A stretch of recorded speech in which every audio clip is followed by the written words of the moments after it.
Assalamualaikum teman-teman. Di video ini saya akan membahas tentang daur Krebs. Katabolisme karbohidrat. Katabolisme adalah proses perombakan senyawa kompleks menjadi senyawa yang lebih sederhana. Proses katabolisme di dalam tubuh terjadi melalui respirasi. Respirasi sel terdiri atas dua macam sebagai berikut. 1. Respirasi aerob. 2. Respirasi anaerob. 1. Respirasi aerob. Respirasi aerob merupakan jalur respirasi yang membutuhkan O2. Proses respirasi aerob terjadi melalui tahapan berikut. A. Glikolisis. B. Dekarboksilase oksidatif. C. Daur Krebs. D. Transport elektron. 2. Respirasi anaerob. Respirasi anaerob terjadi tanpa adanya oksigen sebagai penerima elektron akhir saat pembentukan ATP. Reaksi anaerob atau proses fermentasi terdiri atas dua macam, yaitu sebagai berikut. A. Fermentasi asam laktat. B. Fermentasi alkohol.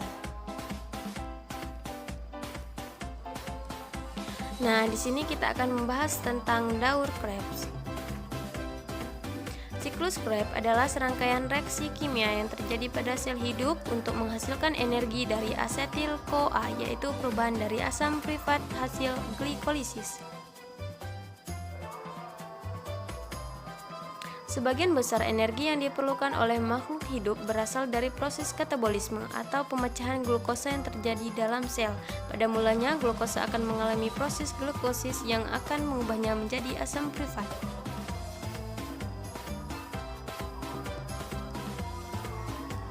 Jika tidak terdapat oksigen, asam prifat akan diproses lewat respirasi anaerob menjadi asam laktat atau alkohol.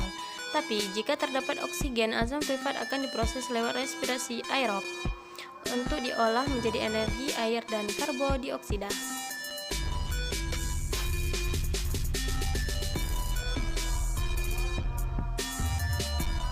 Dalam siklus Krebs terdapat dua tahapan penting, yaitu dekarboksilasi oksidatif dan siklus Krebs. Dekarboksilasi oksidatif merujuk pada tahap perubahan asam prifat menjadi asetil-CoA. Selanjutnya, asetil-CoA akan dibawa ke matriks mitokondria untuk menjalani siklus Krebs.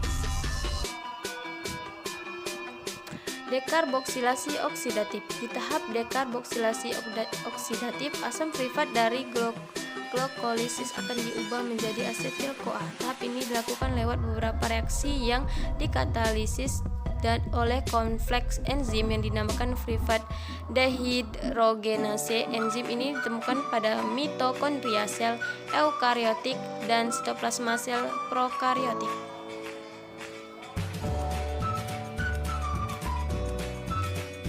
Seperti gambar di samping ini. Dekarboksilasi oksidatif dimulai dari lepasnya gugus karbosilat COO dari asam prifat menjadi CO2. Kemudian sisa dua atom dari asam prifat dalam bentuk CH3COO akan mentransfer kelebihan elektronnya menjadi molekul NAD+ membentuk NADH. Molekul dua atom karbon tersebut akan berubah menjadi asetat. Terakhir, koenzim A atau CoA akan diikatkan pada asetat membentuk asetil koenzim A atau asetil-CoA.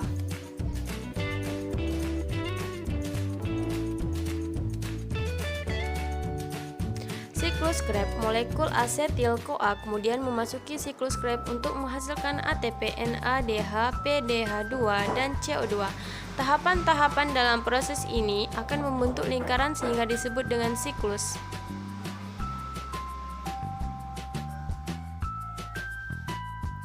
Perhatikan gambar berikut.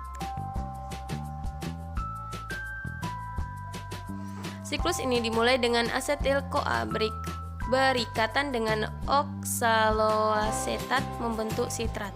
Reaksi ini dikatalisis oleh enzim sitrat sinatase. Kemudian sitrat akan diubah menjadi isositrat oleh enzim akonitase. Isositrat tersebut diproses menjadi alfa ketoglutarat oleh enzim isositrat. Dehidrogenase. Reaksi ini melepaskan CO2 dan menghasilkan NADH. Selanjutnya alfa ketoglutrat atau ketoglutrat diubah menjadi suksinil CoA oleh enzim alfa ketoglutarat dehidrogenase. Reaksi ini juga melepaskan CO2 dan menghasilkan NADH. Suksinil CoA tersebut kemudian diproses menjadi suksinat oleh enzim suksinil CoA sintetase. Proses ini menghasilkan GATP kemudian dapat diubah menjadi.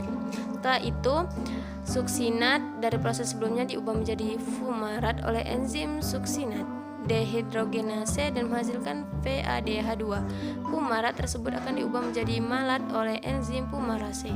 Malat kemudian diproses menjadi oksalosetat oleh enzim malat dehidrogenase. Proses ini menghasilkan NADH.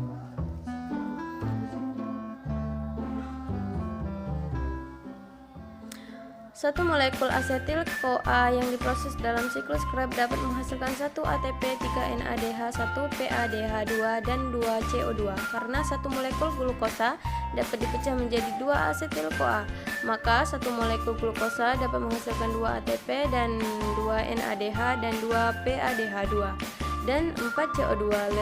Lewat siklus Krebs, molekul NADH dan FADH2 tersebut nantinya akan memasuki proses transfer elektron untuk menghasilkan ATP.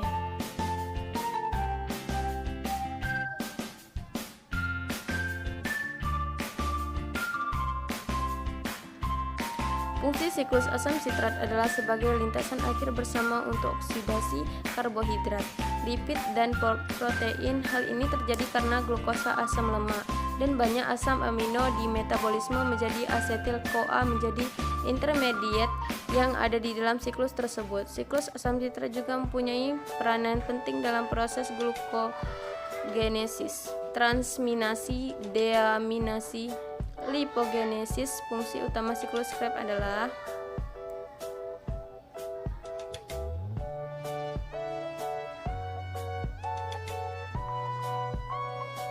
A. Menghasilkan karbon dioksida terbanyak pada jaringan manusia. B. Menghasilkan sejumlah koenzim terreduksi yang menggerakkan rantai pernapasan untuk produksi ATP. C. Mengkonversi sejumlah energi serta zat intermediate yang berlebihan untuk digunakan pada sintesis asam lemak. D. Menyediakan sebagian bahan keperluan untuk sintesis protein dan asam nukleat. E. Melakukan pengendalian langsung atau tidak langsung allosetrik. Terdapat sistem enzim lain melalui komponen-komponen siklus.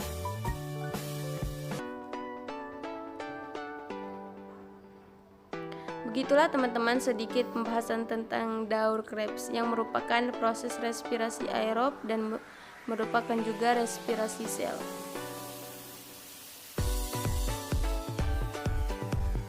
Semoga bermanfaat. Maaf jika ada kesalahan dalam menjelaskan ataupun tulisan. Ambil sisi baiknya, buang sisi buruknya. Sekian dan terima kasih. Assalamualaikum warahmatullahi wabarakatuh.